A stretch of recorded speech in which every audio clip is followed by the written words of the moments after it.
سورہ یاسین کی تفسیر آپ سماعت کر رہے ہیں۔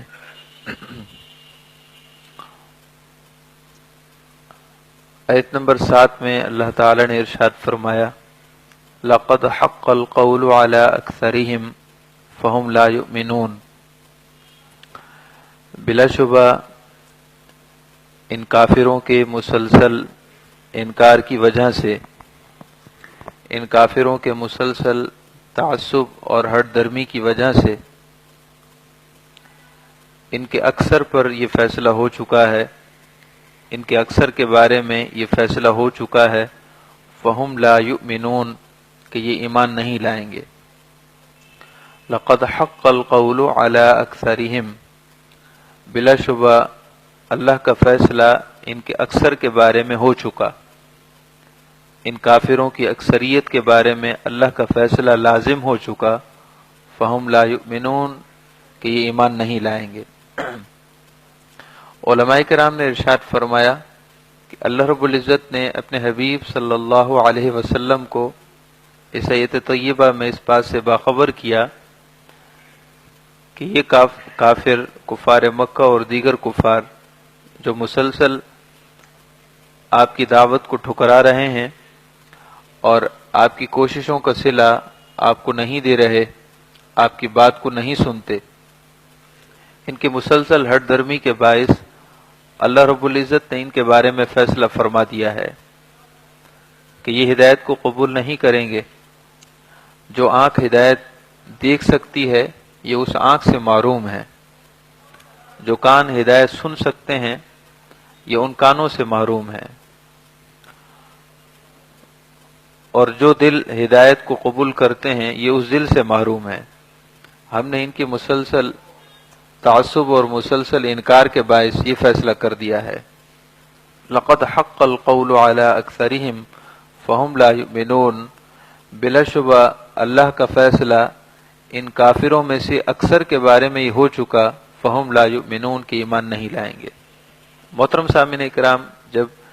کسی چیز کا مسلسل انکار کیا جائے تو پھر اللہ تعالیٰ کی ناراضگی اترتی ہے۔ اس لیے جب کبھی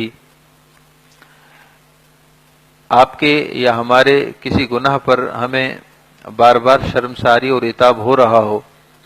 اور اندر سے ضمیر گواہی دے رہا ہو کہ ہم غلط کر رہے ہیں تو فوراً سے رک جانا چاہیے۔ اگر اندر کی ضمیر اور ناسے کی آواز کو مسلسل دبایا جائے تو پھر اللہ تعالیٰ ضمیر کی اس آواز کو ختم فرما دیتا ہے، پھر اندر سے ضمیر بولنا بند کر دیتا ہے اور پھر گناہ نہیں لگتا۔ یہ اللہ تعالیٰ کی طرف سے عتاب اور اس کی ناراضگی کی نشانی ہے کہ برسوں تو گناہ محسوس ہوتا ہو مگر پھر اچانک ایسی کیفیت ہو جائے کہ گناہ نہ لگے۔ یہ اللہ کی ناراضگی کی نشانی ہے۔ جب تک نیکی نظر آئے اور نیکی کی چاہت ہو اور گناہ نظر آئے اور گناہ سے نفرت ہو تو بندے کے بارے میں اچھی امید کی جا سکتی ہے کہ کبھی یہ راہ راست پر آ جائے، کبھی یہ راہ حق پر آ جائے۔ مگر جب کیفیت یہ ہو جائے کہ نیکی کی بات اچھی نہ لگے، نیکی کی طرف دل مائل نہ ہو اور گناہ سے نفرت کا احساس نہ ہو تو پھر بندہ مردہ دل ہو چکا ہے۔ ان کافروں کے کفر کی کیفیت یہی ہو چکی تھی کہ مسلسل سنتے اور مسلسل انکار کرتے کرتے اللہ تعالیٰ کی طرف سے یہ فیصلہ ہو گیا، اور ان میں ولید بن مغیرہ، ابو جہل اور ابو لہب جیسے لوگ تھے۔ لَقَدْ حَقَّ الْقَوْلُ عَلَىٰ أَكْثَرِهِمْ فَهُمْ لَا يُؤْمِنُونَ، بلا شبہ اللہ کا فیصلہ ان کافروں میں سے اکثر کے بارے میں ہو چکا ہے کہ فَهُمْ لَا يُؤْمِنُونَ یہ ایمان نہیں لائیں گے۔ سورہ یاسین کی آیت نمبر 8 اگلی آیت قابل توجہ ہے۔ اِنَّا جَعَلْنَا فِي أَعْنَاقِهِمْ أَغْلَالًا، اور ہم نے ڈال دیے ہیں ان کے گردنوں میں طوق، ہم نے ان کے گلوں میں، ان کی گردنوں میں طوق ڈال دیے ہیں۔ فَهِيَ إِلَى الْأَذْقَانِ، کہ وہ طوق ان کی تھوڑیوں تک پہنچے ہوئے ہیں۔ فَهُمْ مُقْمَحُونَ، تو ان طوقوں کی وجہ سے یہ اپنا سر اوپر کو اٹھائے ہوئے ہیں۔ حضرت سیدنا علی المرتضی شیر خدا رضی اللہ تعالیٰ عنہ نے اس آیت کی تفسیر جب اپنے سامعین کو سمجھانی چاہی تو آپ نے اپنے دونوں ہاتھوں کو اپنی مبارک گردن کے ساتھ لگا لیا، اور اس طرح لگا لیا، دونوں ہاتھوں سے اپنی گردن مبارک کو اس طرح پکڑ لیا کہ آپ کا چہرہ مبارک بالکل اوپر کی طرف اٹھ گیا۔ تو آپ نے ارشاد فرمایا کہ اللہ نے یہ ارشاد فرمایا ہے کہ انا جعلنا فی اعناقہم، ان کافروں کی حالت یہ ہے کہ ان کی گردنوں میں طوق ہیں، فہی الی الاذقان، اور وہ گردنوں کے طوق اس طرح تھوڑی سے ملے ہوئے ہیں اور اس طرح گردن سے بالکل جڑے ہوئے ہیں، اور گردن کو اس طرح بھینچ دیا ہے کہ اب سر نیچے نہیں ہو سکتا۔ ایسے شخص کی کیفیت جو اس کیفیت میں ہو، نہ وہ نیچے دیکھ سکتا ہے اور نہ دائیں دیکھ سکتا ہے، نہ بائیں دیکھ سکتا ہے، اور تکلیف کی شدت کی وجہ سے نہ وہ کسی کی بات توجہ سے سن سکتا ہے۔ اللہ تعالی نے بطور مثال ان کافروں کی حالت بیان فرمائی کہ جیسے وہ شخص جس کی گردن میں لوہے کا طوق پڑا ہو، اتنی سختی سے ہو کہ گردن نیچے نہ جھکا سکتا ہو، جس طرح اس کی حالت ہوتی ہے ایسے ان کافروں کی حالت ہے۔ مسلسل انکار، مسلسل سرکشی، مسلسل تعصب، اور حبیب صلی اللہ علیہ وسلم مسلسل حق سے دوری کے باعث ان کی حالت یہ ہو چکی ہے کہ ان کو جس قدر واعظ و نصیحت کی جائے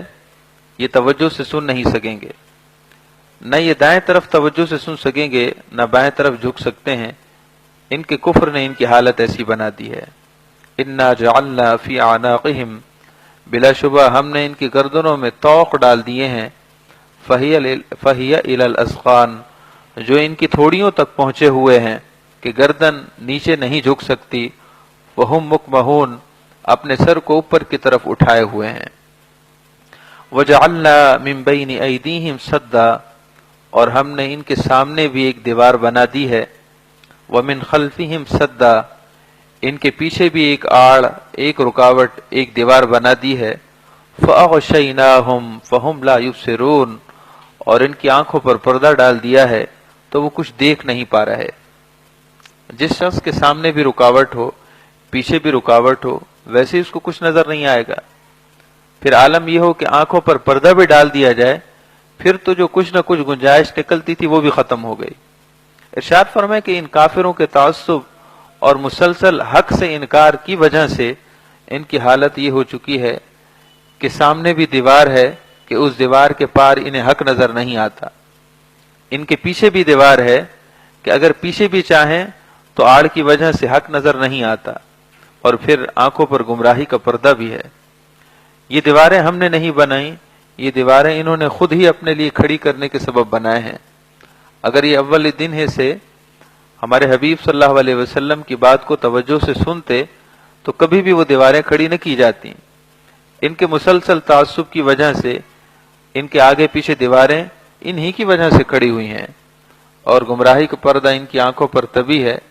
کہ اپنی آنکھوں سے چاند کو دو ٹکڑے ہوتے ہوئے دیکھتے ہیں، پھر بھی اے حبیب صلی اللہ علیہ وسلم آپ کی نبوت کا اقرار نہیں کرتے۔ اپنی آنکھوں سے دیکھتے ہیں کہ شجر، درخت آپ کے سلام کے لیے اپنی شاخوں کو جھکا دیتے ہیں، پھر بھی آپ کا کلمہ نہیں پڑھتے۔ اپنی آنکھوں سے دیکھتے ہیں کہ جب کبھی آپ صلی اللہ علیہ وسلم تشریف لے چلیں تو درختوں، پتھروں کی چٹانیں، پتھر بھی آپ کو سلام پیش کرتے ہیں، الصلاۃ والسلام علیک یا رسول اللہ، السلام علیک یا رسول اللہ کے لفظوں کے ساتھ اے حبیب صلی اللہ علیہ وسلم، پھر بھی آپ کی بات کو نہیں مانتے۔ اپنے کاہنوں اور ساحروں سے سنتے ہیں کہ آپ نبی برحق ہیں، اور آپ کی پیدائش پر اور ولادت پر اللہ تعالی نے افلاک ارضی، افلاک آسمانوں اور زمین کی کائنات کو آپ کی طرف جھکا دیا۔ اے حبیب، یہ سب کچھ دیکھنے کے بعد بھی انہوں نے آپ کی بات کو نہیں مانا، تو ہم نے ان کی اس مسلسل تعصب کی وجہ سے ان کے آگے پیچھے دیواریں کھڑی کر دیں۔ وجعلنا من بین ایدیہم سدا، ہم نے ان کے سامنے بھی دیوار بنا دی، پیچھے بھی دیوار قائم کر دی، فاغشیناہم، اور آنکھوں پر پردہ ڈال دیا، فہم لا یبصرون، یہ دیکھ نہیں پا رہے۔ وَسَوَاءٌ عَلَيْهِمْ أَأَنذَرْتَهُمْ أَمْ لَمْ تُنذِرْهُمْ، ان کے لیے یکساں ہے آپ انہیں ڈر سنائیں یا نہ سنائیں۔ جس طرح ڈر نہ سنائیں تو یہ حق کی طرف نہیں آتے، ڈر سنانے پر بھی حق کی طرف نہیں آئیں گے۔ ان پر یکساں ہے، ان پر برابر ہے، خواہ آپ انہیں ڈر سنائیں یا اللہ کا ڈر نہ سنائیں، لا یؤمنون، یہ ایمان نہیں لائیں گے۔ اللہ تعالیٰ سے دعا ہے اللہ تعالیٰ ہم سب کو تعصب سے بچائے، ہر درمی سے بچائے۔ محترم سامعین کرام، یہ بات ہمیشہ یاد رکھنی چاہیے کہ اگر کہیں سے نصیحت کی بات سنیں اور دل پر اثر ہو تو فوراً سے اس کی طرف عمل کے لیے راغب ہو جانا چاہیے، بات کو سنا انسنا نہیں کرنا چاہیے۔ ایسے ہی کبھی دل میں احساس ندامت پیدا ہو تو بندے کو اپنے رب کی طرف فوراً توبہ کرنی چاہیے کہ اللہ کی رحمت